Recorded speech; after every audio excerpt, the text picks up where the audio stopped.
Hello दोस्तों, स्वागत है आपका एक बार फिर से। कल दोस्तों हम बात कर लिए थे भारत का संवैधानिक विकास, और आज दोस्तों हम स्टार्ट करेंगे ब्रिटिश ताज के शासनाधीन पारित अधिनियम। तो दोस्तों आज हम यहीं से स्टार्ट करेंगे। तो चलिए देर न करते हुए वीडियो को स्टार्ट करते हैं और पढ़ाई जहाँ से रुकी थी वहाँ से आज की पढ़ाई स्टार्ट करते हैं। तो पहले क्वेश्चन की तरफ बढ़ते हैं। निम्नलिखित में से किस अधिनियम के अंतर्गत भारतीय विधान परिषद को बजट बहस करने की शक्ति प्राप्त हुई? ऑप्शन ए भारतीय परिषद अधिनियम 1861, ऑप्शन बी भारतीय परिषद अधिनियम 1892, ऑप्शन सी भारतीय परिषद अधिनियम 1909, ऑप्शन डी भारत शासन अधिनियम 1919। तो दोस्तों इसका आंसर ऑप्शन बी होगा, भारतीय परिषद अधिनियम 1892। दोस्तों इसी के तहत भारतीय विधान परिषद को बजट पर बहस करने की शक्ति प्राप्त हुई थी। तो दोस्तों ये इंपॉर्टेंट क्वेश्चन है, और ये जो है यूपीपीसीएस 2003 में आया हुआ था, प्री में आया हुआ था। तो इसका आप देख भी सकते हैं। तो इसमें ये देखिए साफ साफ लिखा हुआ है, 1892 के भारतीय परिषद अधिनियम ने विधान परिषद के कार्यों में वृद्धि की। इसके तहत बजट पर बहस करने की शक्ति दी गई, परंतु मतदान का अधिकार नहीं था। इस अधिनियम के तहत 6 दिन की पूर्व नोटिस पर कार्यपालिका से प्रश्न पूछने की अनुमति दी गई, परंतु पूरक प्रश्न पूछने का अधिकार नहीं था। मतलब कि दोस्तों इस पे जो है प्रश्न पूछने की जो है अनुमति दी गई थी, लेकिन पूरक प्रश्न पूछने का इन लोगों को कोई अधिकार नहीं दिया गया था। तो ये क्वेश्चन दोस्तों इंपॉर्टेंट है, इसको आप याद कर लीजिएगा, आएगा जरूर। क्वेश्चन नंबर 2 देखते हैं। ब्रिटिश भारत में सांप्रदायिक प्रतिनिधित्व की व्यवस्था निम्नलिखित में से किस अधिनियम द्वारा की गई थी? ऑप्शन ए भारतीय काउंसिल अधिनियम 1892, ऑप्शन बी मार्लेमेंटो सुधार 1909, ऑप्शन सी मॉन्टेग्यू चेम्सफोर्ड सुधार 1919, ऑप्शन डी भारत सरकार अधिनियम 1935। तो दोस्तों आप इसका ऑप्शन भी बी होगा, मार्लेमेंटो सुधार अधिनियम 1909 में ये जो है ये ब्रिटिश भारत में सांप्रदायिक प्रतिनिधित्व की व्यवस्था इसी अधिनियम द्वारा किया गया था, मार्लेमेंटो। ये दोस्तों मार्लेमेंटो पे क्वेश्चन बहुत पूछा गया है, इसमें आप देख सकते हैं। भारतीय परिषद अधिनियम 1909, जिसको मार्लेमेंटो सुधार अधिनियम द्वारा ब्रिटिश भारत में सर्वप्रथम सांप्रदायिक प्रतिनिधित्व की व्यवस्था की गई, जिसके अंतर्गत मुसलमानों के लिए पृथक निर्वाचक मंडल का प्रावधान किया गया। तो दोस्तों ये इसके तहत है। इसके तहत अगर आपको पूछेगा क्या हुआ था, इसके तहत आप यही याद कर लीजिए, मुसलमानों के लिए पृथक निर्वाचन मंडल का प्रावधान हुआ था। इसको मार्लेमेंटो सुधार अधिनियम भी बोलते हैं। क्वेश्चन नंबर 3 देखते हैं।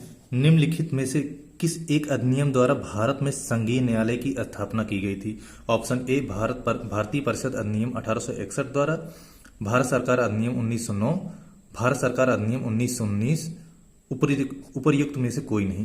तो दोस्तों इसमें से कोई भी नहीं होगा, क्योंकि ये तीनों जो है ये भारत में संघीय न्यायालय की स्थापना जो है इन तीनों में से किसी में से भी नहीं हुआ था। ये 1935 के अधिनियम द्वारा ये हुआ था। ये देख लीजिए, इसमें आप देख लीजिए, भारत में संघीय न्यायालय की स्थापना 1 अक्टूबर 1937 को भारत सरकार अधिनियम 1935 के अंतर्गत किया गया था। ये देख लीजिए, ये अच्छा सवाल है, यूपीपीसीएस 2014 में आया हुआ था, प्री में आया हुआ था।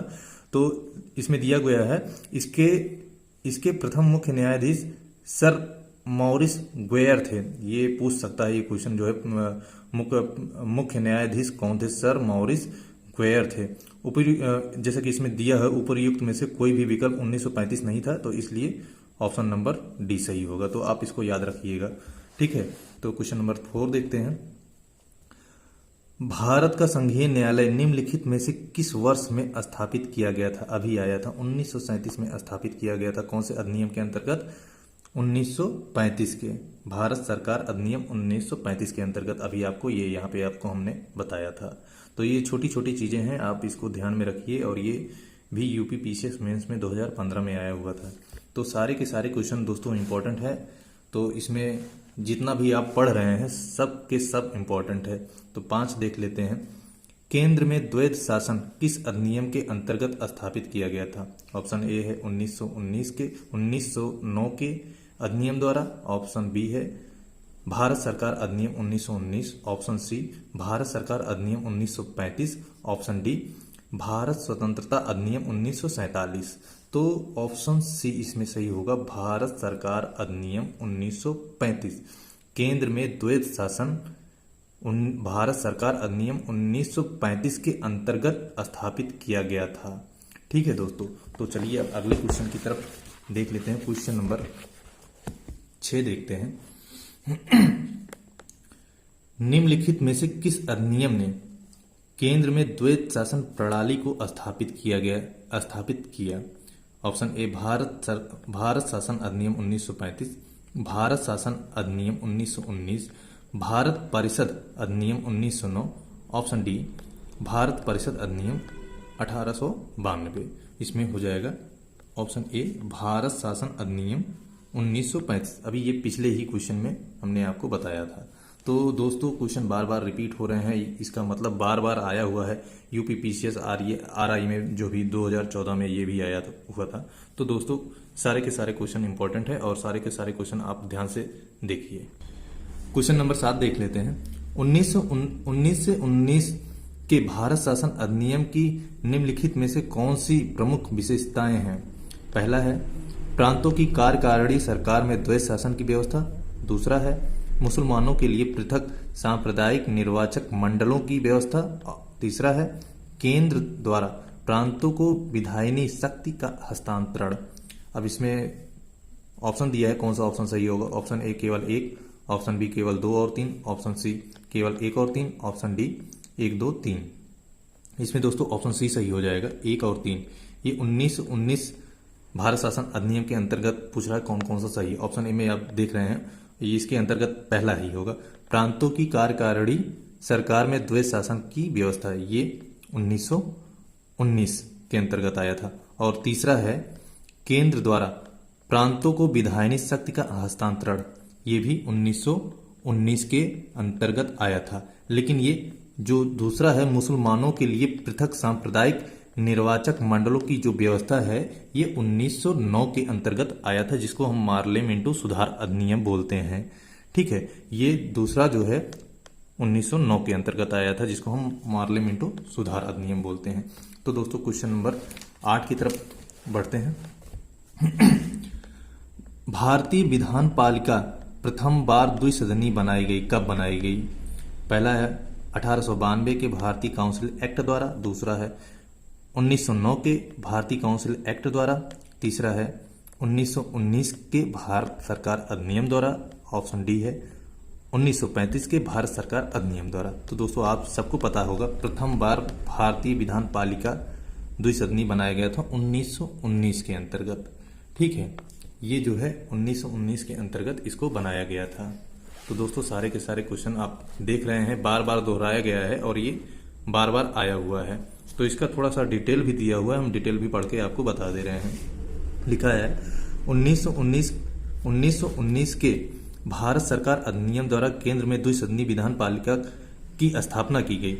ऊपरी सदन राज्य परिषद और ऊपरी सदन राज्य परिषद कहलाता है, जो कि 5 वर्षों की जिसका जो है अवधि होता है।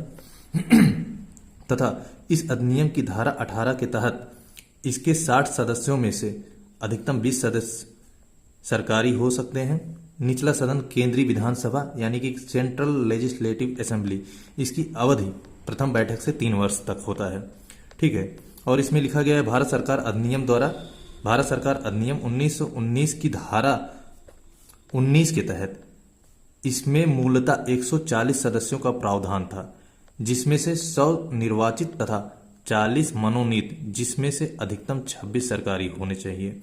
ठीक है, इसमें लिखा है ज्ञातव्य है कि 1919 के अधिनियम के क्रियान्वयन हेतु बने नियमों के तहत राज्य परिषद के 60 सदस्यों में से 33 के निर्वाचित तथा शेष 27 के मनोनीत होने का प्रावधान किया गया है।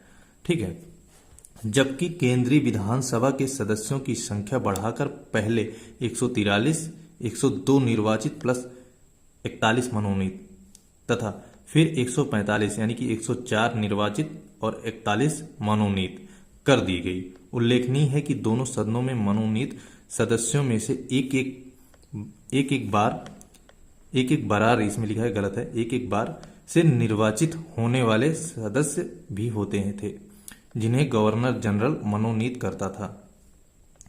बरार ही है दोस्तों, हमने गलत पढ़ दिया था। बरार से मनोनीत होने वाले सदस्य के निर्वाचित होने के कारण अनेक उल्लेखों में से निर्वाचित सदस्यों की संख्या में शामिल कर दिया गया है। ठीक है, ये इसका डिटेल है। हालांकि डिटेल आप तभी जानेंगे जब आप बुक पूरा पढ़ेंगे। ये जो है एक आपको हेल्प करने के लिए दिया गया है। क्वेश्चन नंबर 9 देखते हैं। केंद्र में कौन सा एक्ट द्विसदनीय विधायिका लाया? ऑप्शन सी है 1919। अभी हम इसको पढ़े थे, ये भी देखिए एमपीपीसीएस 2013 में आया था। 10वां क्वेश्चन देख लेते हैं। राष्ट्रपति की अध्यादेश निर्गत करने की शक्ति प्रेरित है, कहां से प्रेरित है? इसमें आप देख लीजिए, ऑप्शन भी हम आपको दिखा दे रहे हैं। भारत सरकार अधिनियम 1919, दूसरा है भारत सरकार अधिनियम 1935, तीसरा है भारत सरकार अधिनियम 1909, चौथा है भारत सरकार अधिनियम 1947। आपको पता होगा, इसमें ये सारी चीजें आपको पहले से ही पता होंगी। 1935 के अंतर्गत राष्ट्रपति की अध्यादेश निर्गत करने की शक्ति प्रेरित है। ठीक है, इसमें हम आपको इसका डिटेल नहीं बताएंगे कि इसको आपको पहले से ही पता है। और इसका हम जो है पीडीएफ आपको डाल देंगे, लिंक में अपना टेलीग्राम लिंक डाल देंगे, आप जाके वहां से पीडीएफ आसानी से डाउनलोड कर सकते हैं। ठीक है, तो अगला क्वेश्चन देखते हैं। केंद्रीय विधानसभा का नामांकित में से कौन सा निर्वाचन भारत शासन अधिनियम 1919 के तहत हुआ? ऑप्शन है 1926, ऑप्शन बी है 1937, ऑप्शन सी है 1945। तो दोस्तों इसमें ऑप्शन ये जो 3 दिया हुआ ए और सी सही हो जाएगा। 1926 और 1945 ये 1919 के तहत हुआ था। इसमें आप देख भी सकते हैं, प्रश्न इसमें लिखा हुआ है प्रश्नगत वर्षों में से वर्ष 1926 और वर्ष 1945 का केंद्रीय विधानसभा चुनाव भारत शासन अधिनियम 1919 के तहत हुआ था। ठीक है, तो अगला क्वेश्चन देख लेते हैं। निम्नलिखित में से किस अधिनियम द्वारा संवैधानिक निरंकुशता का सिद्धांत प्रवृत्त किया गया? ऑप्शन है 1919 का भारतीय काउंसिल अधिनियम, दूसरा है 1919 का भारत सरकार अधिनियम, तीसरा है 1935 का भारत सरकार अधिनियम, चौथा है 1947 का भारतीय स्वतंत्रता अधिनियम। तो दोस्तों इसमें ऑप्शन सी सही हो जाएगा, 1935 का भारत सरकार अधिनियम। इसी अधिनियम के द्वारा संवैधानिक निरंकुशता का सिद्धांत प्रवृत्त हुआ था। ठीक है दोस्तों, तो अगला क्वेश्चन देख लेते हैं। लिखा है भारत के संविधान में केंद्र और राज्यों के बीच किया गया शक्तियों का विभाजन इनमें से किसमें उल्लेखित योजना पर आधारित है? पहला ऑप्शन है मॉर्ले मिंटो सुधार अधिनियम 1909, दूसरा मॉन्टेग्यू जेम्स फोर्ड अधिनियम 1919, तीसरा है भारत सरकार अधिनियम 1935, चौथा है भारतीय स्वतंत्रता अधिनियम 1935।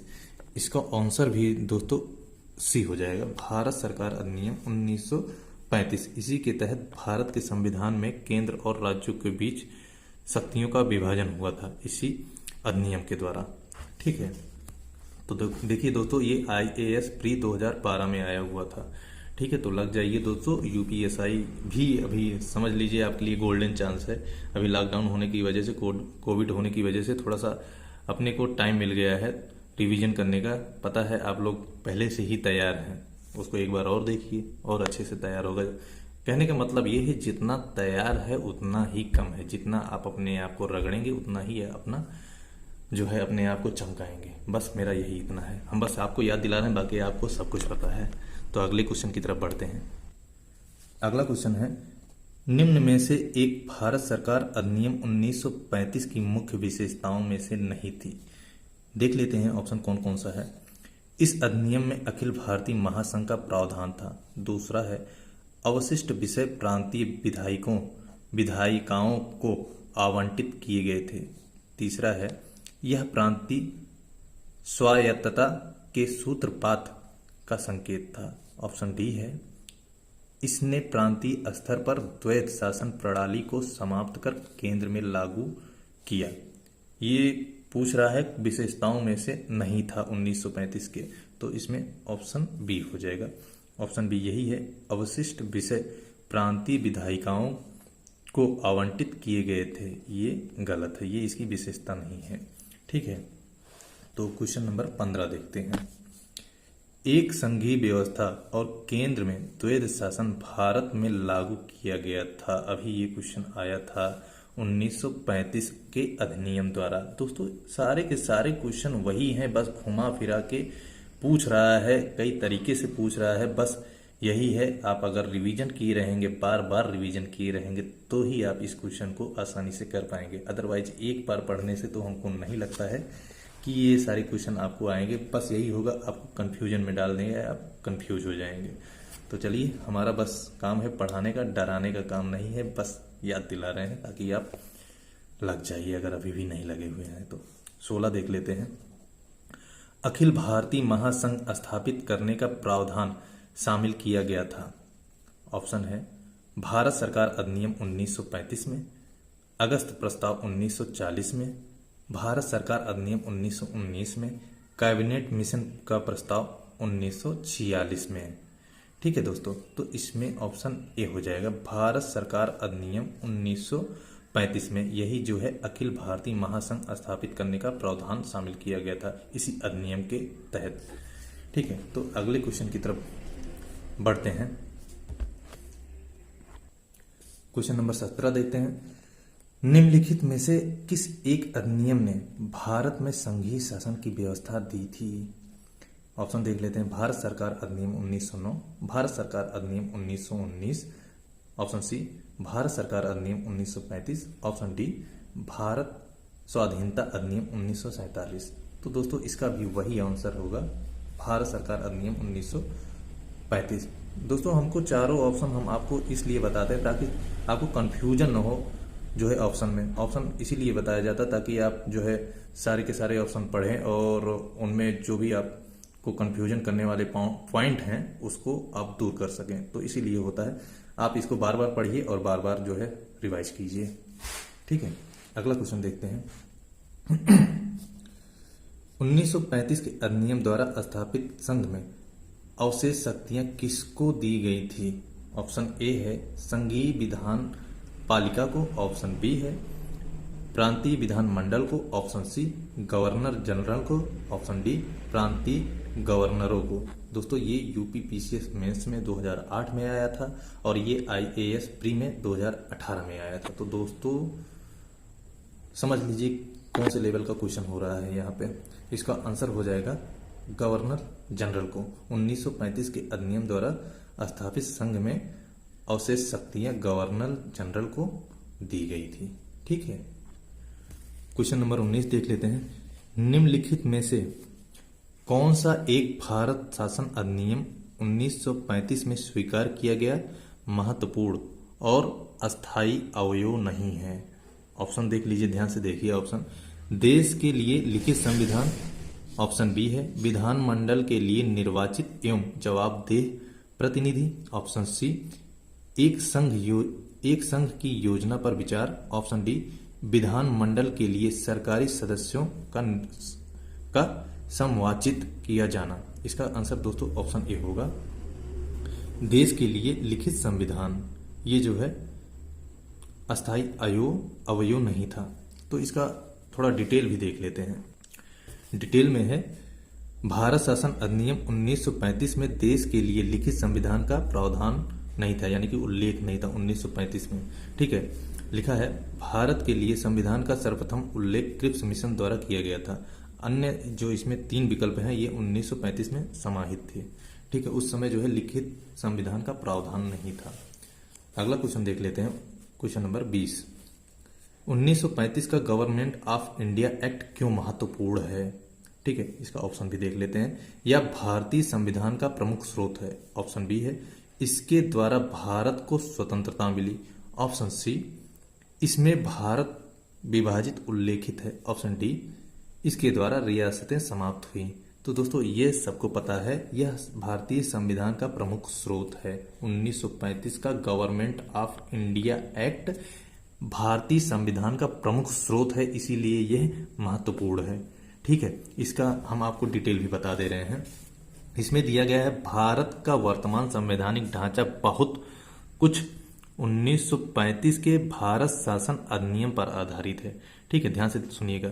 इस अधिनियम के मुख्य उपबंध इस प्रकार हैं। पहला है संघात्मक सरकार की स्थापना, दूसरा केंद्र में द्वैध शासन की स्थापना, तीसरा प्रांतों में द्वैध शासन के स्थान पर स्वायत्त शासन की स्थापना, चौथा द्विसदनी केंद्रीय विधानमंडल, पांचवा प्रांतीय शासन व्यवस्था, छठा प्रांतीय विधानमंडल, सातवां केंद्र एवं प्रांतों में शक्तियों का विभाजन तथा फेडरल न्यायालय की स्थापना आदि। ये 1935 के भारत शासन अधिनियम पर दोस्तों ये आधारित है, और भी हैं।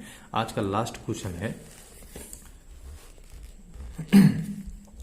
निम्नलिखित अधिनियमों में से किस अधिनियम के फलस्वरूप बर्मा भारत से अलग हुआ? दोस्तों ये आप सब जानते हैं। ठीक है, आप एक बार गेस कर लीजिए, उसके बाद हम बता रहे हैं। हालांकि आंसर भी आपको इसमें दिख रहा होगा, तो आंसर यही है, गवर्नमेंट ऑफ इंडिया एक्ट 1935। यानी कि 1935 बहुत महत्वपूर्ण है, आप याद रखिएगा। और भी ऑप्शन है, Indian council act 1919, government of India act 1919, government of India act 1935, Indian independence act 1947। बहुत सारे लोग जो है ये इन दोनों में कंफ्यूज हो जाते हैं, 1919 मारे कि 1935 मारे, तो इसीलिए दोस्तों दोनों सेम है। बस यही है अधिनियम, आपको याद रखना है। तो दोस्तों ये रहा आज का टॉपिक। तो हम आपको बता दे रहे हैं, कल से अगला जो है हम संविधान सभा का संविधान और निर्माण प्रक्रिया पढ़ेंगे। ठीक है, और जो भी अभी हमारा ये वीडियो देख रहे हैं, और तो वीडियो को लाइक जरूर करिए और शेयर में आना चाहिए दोस्तों, शेयर जरूर करिएगा और चैनल को सब्सक्राइब भी कर दीजिएगा। तो आशा करते हैं दोस्तों आप लोगों को समझ में आया होगा हमारा पढ़ाया हुआ। हालांकि हम बस रिवाइज करवा रहे हैं, पढ़ा नहीं रहे हैं, ये बस रिवीजन है। ठीक है, बाकी पढ़ना तो आपको खुद है, कोई आपको शक्कर घोल के पिला तो सकता नहीं। जितना आप पढ़ेंगे उतना आपको आएगा। तो इसका पीडीएफ हमने आपको पहले भी बताया, तो आप डिस्क्रिप्शन में जाएंगे, पीडीएफ का लिंक हम आपको दिए हैं टेलीग्राम पे, आप वहां से जाके डाउनलोड कर सकते हैं। जितना हम पढ़ाए रहेंगे उतना जो है आपको पीडीएफ मिल जाएगा। तो मिलते हैं दोस्तों अगले वीडियो में, तब तक के लिए धन्यवाद।